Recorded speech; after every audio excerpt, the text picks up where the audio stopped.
Wow! Yung style niya, tatlo agad ang tinataba. Nakakatakot? Okay lang siya. Okay lang?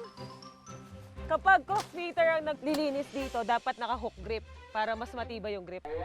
May ganon! Grip. So, thumbs under your fingers. Nagbibigay pa talaga ng mga tips! Woo! Maisang ginagapas pero mukhang minamanilang ni Lara ang challenge na ito ah. Side siya sa braso, guys. Boy pa! Kaya pa! Kaya pa! Pero para ako nag-workout, side sa likod, masahid sa kamay. Ano mas mahirap? Physical Asia? O pinasarap? Pinasarap. Wala mo kami ganito sa physical Asia.